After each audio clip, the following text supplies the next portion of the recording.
After 42 years at Meridian Technologies, I thought I knew everything about the company.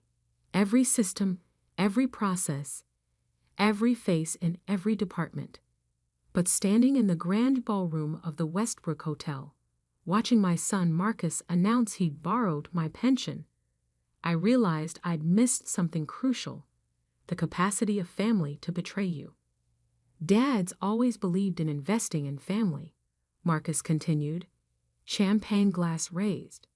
So when this opportunity came up, we knew he'd want to support it. The room of 200 employees fell silent. Even the waiters stopped circulating, sensing the tension crackling through the air. My wife Susan squeezed my hand under the table, her fingers trembling slightly. I maintained my smile, decades of corporate training keeping my expression neutral as I watched my retirement implode in real time.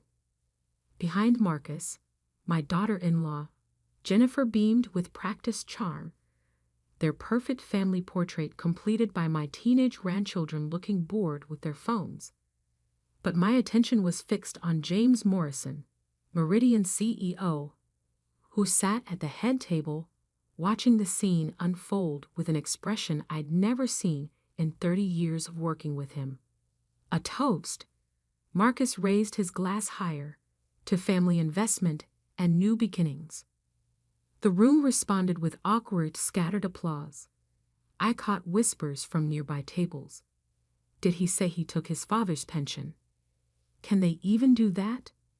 Poor Tom, on his retirement day. 4 hours earlier, I'd been in my office, clearing out 42 years of memories. Photos of system launches, team celebrations, the day we went public. My retirement package was substantial.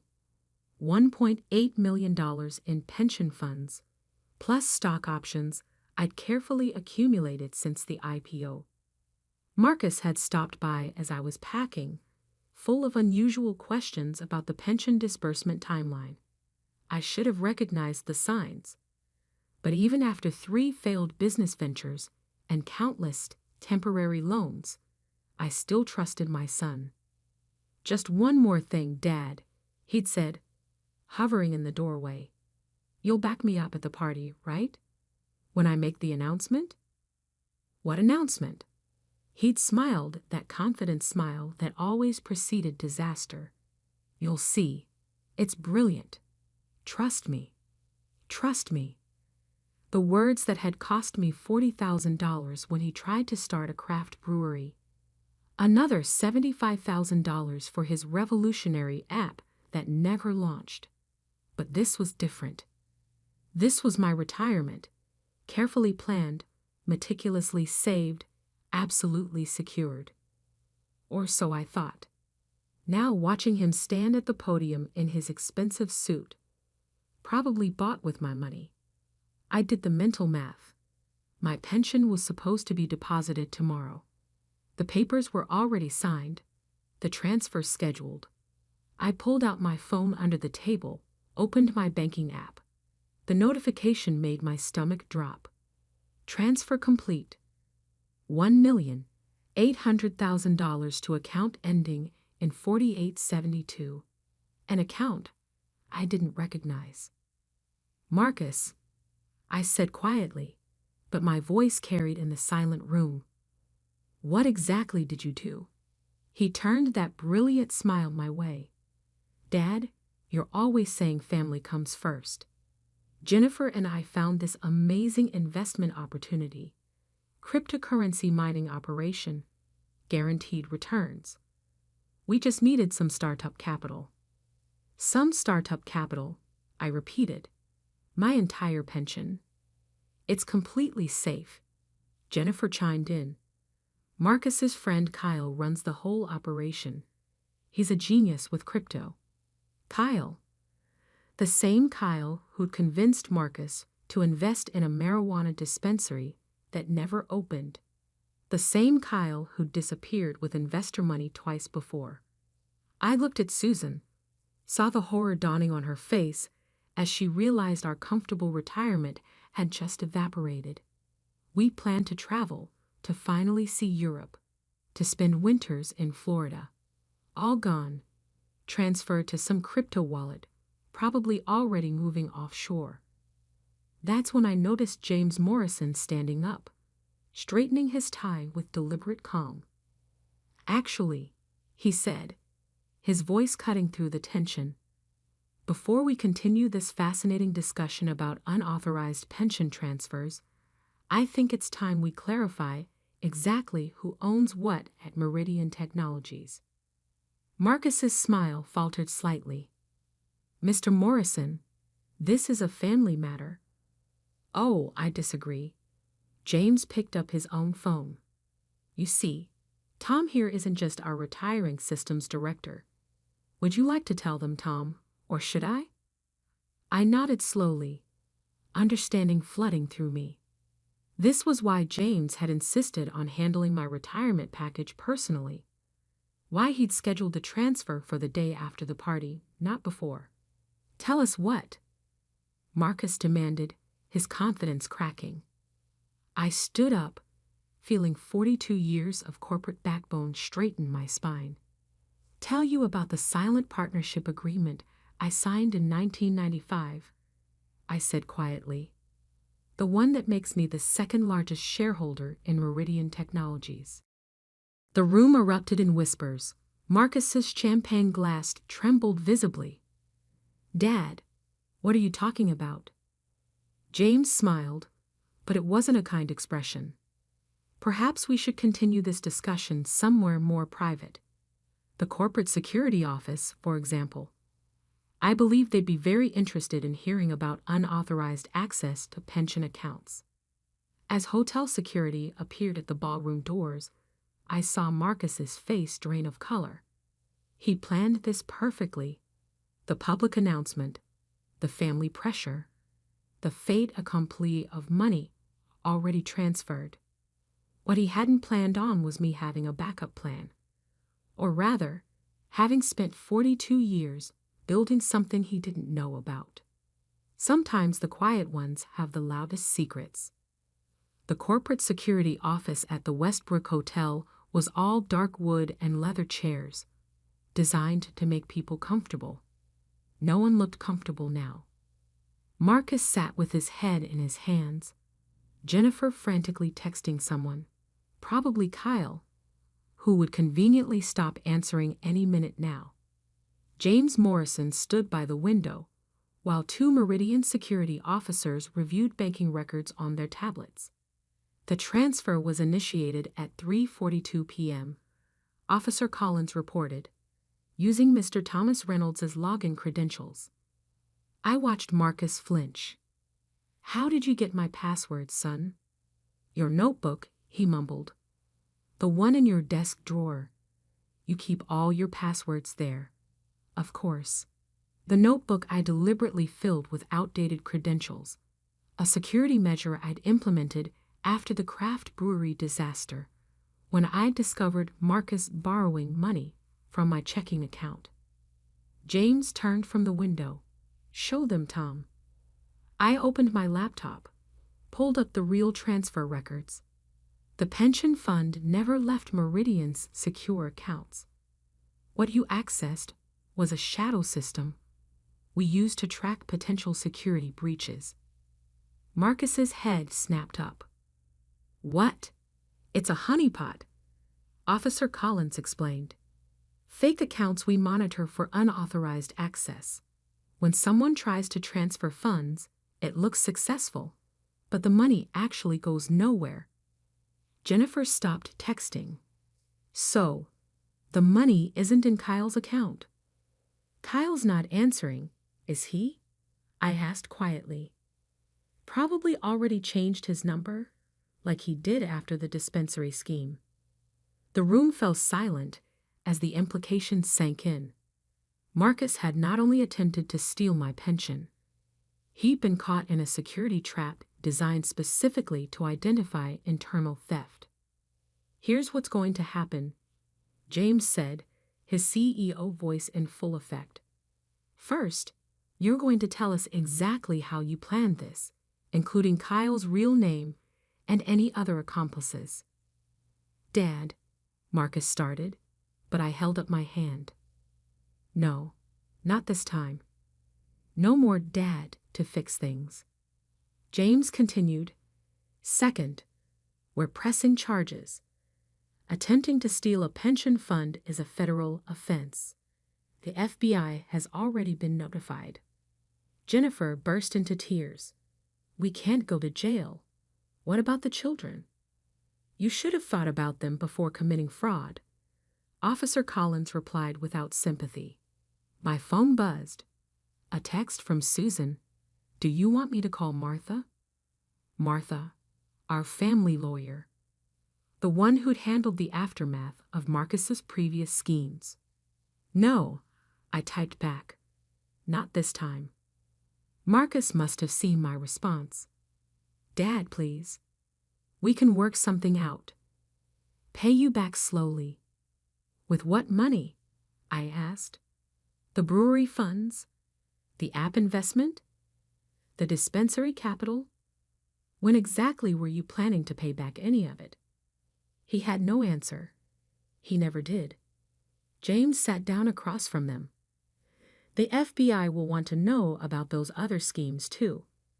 How much would you say your father has loaned you over the years, Marcus? I don't know exactly. $457,000, I said quietly. I kept records of everything. Jennifer gasped. Marcus went pale. Plus today's attempted theft of $1.8 million in pension funds, James added, using stolen passwords to access corporate accounts. That's quite a pattern of behavior. A knock at the door interrupted us. Agent Sarah Davidson, FBI Financial Crimes, strode in with two colleagues. I knew her from corporate security seminars, another detail Marcus hadn't considered. Mr. Reynolds, she nodded to me. We have some questions about unauthorized access to pension accounts. Marcus stood up, desperation clear on his face. Dad, you can't let them do this. I'm your son. Yes, I agreed. You are. Which is why this stops now, before you try this with someone else's family. The children, Jennifer started again, will be better off seeing consequences than learning that crime pays. I finished. Susan and I will make sure they're taken care of. Agent Davidson opened her laptop. Let's start with Kyle Thompson's real identity. We have records of him operating similar schemes in 3 states. As Marcus and Jennifer began their interviews with the FBI, James pulled me aside. You know, he said quietly, most people would have just stopped the transfer and kept it private. Family shame and all that. I watched my son, slumped in his chair as he detailed years of financial manipulation. Sometimes family needs public consequences. I enabled him for too long, thinking I was helping. Your shareholding announcement got their attention, though. James smiled slightly. Nice touch, letting them think you had hidden power. Who says I don't? I handed him a folder. Check page 3. He opened it, eyes widening. These stock options. You've been accumulating since the IPO. You really are one of our largest individual shareholders. Sometimes the quiet ones pay attention, I said. Speaking of which, that shadow security system caught 3 other employees trying to access pension accounts this month. James raised an eyebrow. Really? Do tell. As we discussed internal security protocols, I watched Agent Davidson lead Marcus and Jennifer out in handcuffs. No more chances. No more enabling. Sometimes love means letting people face the consequences of their choices. My phone buzzed again. Susan sending a photo of our grandchildren safely at her sister's house. They're okay, she wrote. Are you?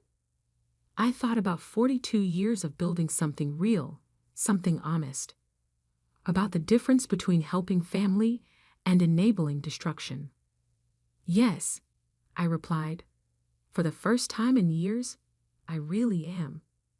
The next morning, my office was filled with executives, lawyers, and FBI agents. The story had broken in the local business press. Attempted pension theft at Meridian Technologies leads to arrests. Marcus and Jennifer's smiling photos from last year's charity gala feature prominently. We've traced the connection to 5 other pension fraud attempts across the state. Agent Davidson explained, spreading documents across my desk. Your son's friend Kyle, real name Kevin Bradbury, has been running this scheme for years. Target retirement parties, manipulate family connections, transfer funds to crypto wallets. And my son was going to help him do it again, I said quietly. Not just help, she corrected. Marcus was being groomed to take over the operation. We found plans for approaching 3 other retiring Meridian executives in the next month. James Morrison leaned against the window, watching a group of protesters outside. Signs reading, "Protect our pensions," and "Family fraud is still fraud," dotted the morning crowd. The press is having a field day, he said. Fortune just called for a comment. They're doing a piece on familial financial abuse. I nodded, thinking about years of temporary loans and emergency investments. Each time, I'd told myself I was helping family. Each time, I'd actually been funding my son's descent into fraud. My phone lit up with a text from the prison where Marcus was being held. Dad, please. The public defender says 15 years minimum. You can't let this happen. I showed it to Agent Davidson. She shook her head. With his prior schemes and the interstate nature of this operation, he's looking at more than that. Jennifer might get less if she cooperates fully. The grandchildren? I asked. Child Services is recommending placement with your wife's sister for now. Given your financial stability and clean record, you and your wife could petition for custody. Another text came through, this one from Susan. Marcus's wife's parents are threatening to sue us. Say we should have stopped him sooner. The irony wasn't lost on anyone. James cleared his throat. Tom, about your shareholding position? Yes. The board is meeting this afternoon. Given your stock options and long-term investment in the company, they'd like you to consider taking a seat. Help us strengthen internal controls against exactly this type of fraud. I looked around my office at the box of personal items I'd been packing just yesterday. I thought I was retiring. Maybe, James smiled, you could delay that a bit. We could use your expertise, especially now. Agent Davidson added, having someone with your background helping prevent pension fraud would send a strong message. Show other companies how to protect their employees. My phone buzzed again. A message from Kyle/Kevin's latest victim, a retiring teacher who'd lost $230,000 to the scheme last month. The FBI had given her my contact information. Thank you, she wrote. Your son's arrest helped them freeze our transfers in time. You saved our retirement. I thought about Marcus sitting in a cell, probably still believing I would rescue him. About Jennifer facing federal charges while her parents blamed everyone but her. About my grandchildren trying to understand why their parents were suddenly gone. The board meeting, I said to James. What time? 2 p.m. We're announcing a complete security overhaul. New protocols for pension protection, enhanced monitoring of all retirement accounts. I opened my laptop, pulled up the presentation I'd been working on since 4 a.m., add this to the agenda. It's a complete analysis of how Marcus accessed our systems, where the vulnerabilities were, and how to prevent it happening again. Agent Davidson looked over my shoulder. You did this all night? No, I corrected.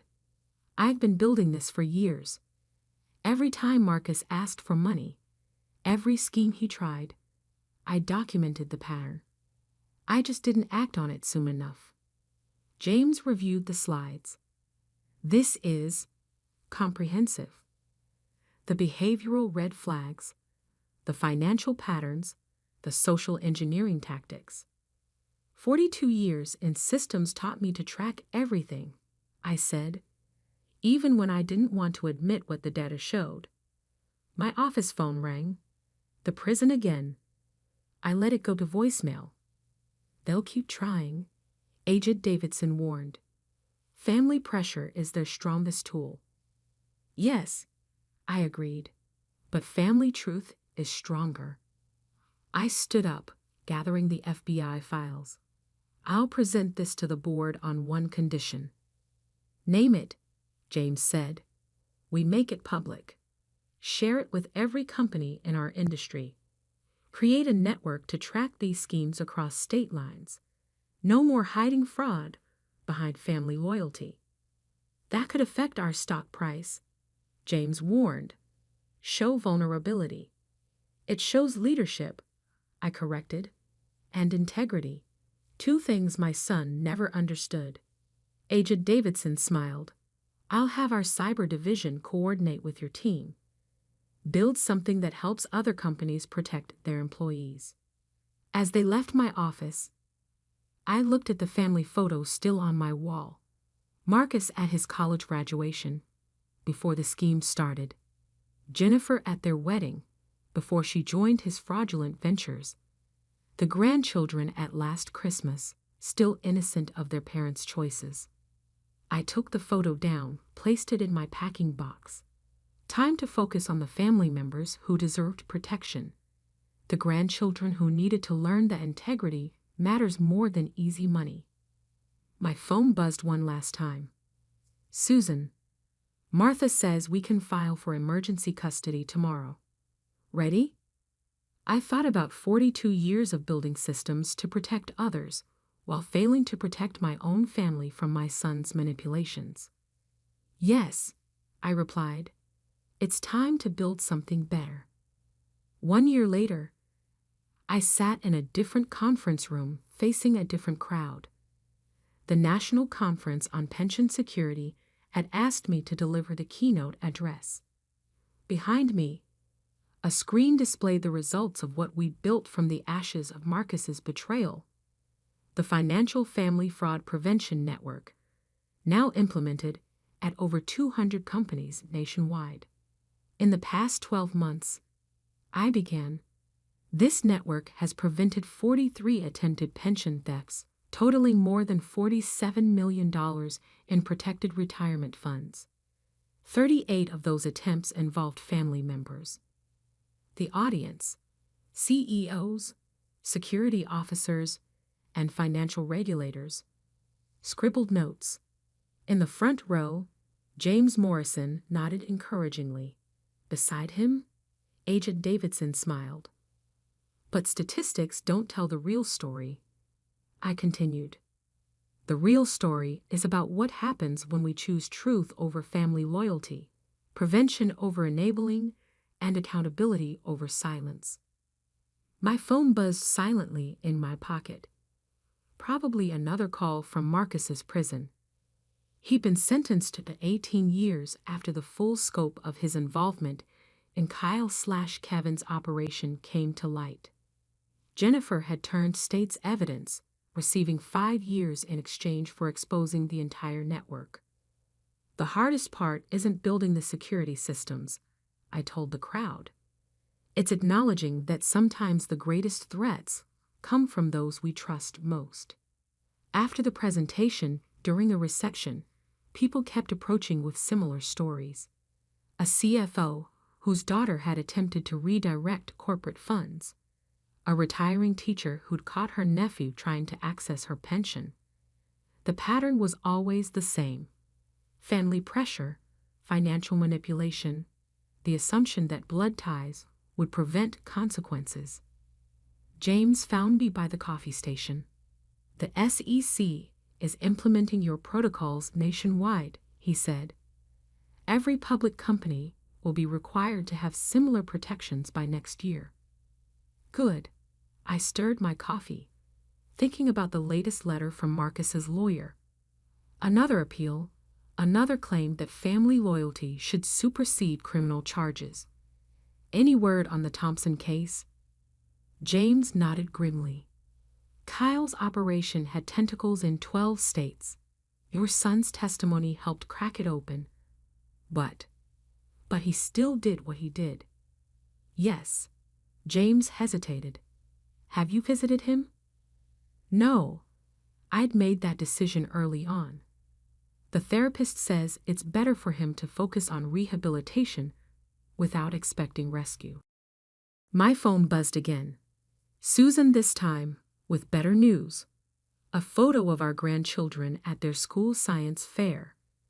They lived with us now, the court having granted permanent custody 6 months ago. In the picture, they were smiling, holding blue ribbons, looking like kids again instead of collateral damage in their parents' schemes. They're healing, Agent Davidson said, appearing beside me. She'd seen the photo over my shoulder. That's what matters most. They ask about their parents sometimes, I admitted. It's hard to explain. You tell them the truth, she replied. That's more valuable than any inheritance Marcus would have stolen. The conference continued with technical sessions about security protocols and legal frameworks. But during my closing remarks, I focused on something different. We're not just protecting money, I told them. We're protecting families from their own worst impulses. Every pension we save is a family's future. Every fraud we prevent is a potential redemption. Afterwards, in my hotel room, I finally opened Marcus's latest letter. Dad, the prosecutors offered a deal. If you testify about Kyle's other operations, they'll reduce my sentence. Please, I'm your son. Don't let me spend 18 years in here. I set the letter aside and opened my laptop, pulling up the presentation I'd given earlier. The last slide showed a simple statistic. 94% of prevented pension fraud attempts came after family members reported suspicious activity. My phone rang. The prison again. This time, I answered. Hello, Marcus. Dad. His voice was desperate. Did you get my letter? About the deal? Yes. And? I thought about the grandchildren doing their homework at our kitchen table, about Susan finally sleeping through the night, about the families we'd helped protect through our new network.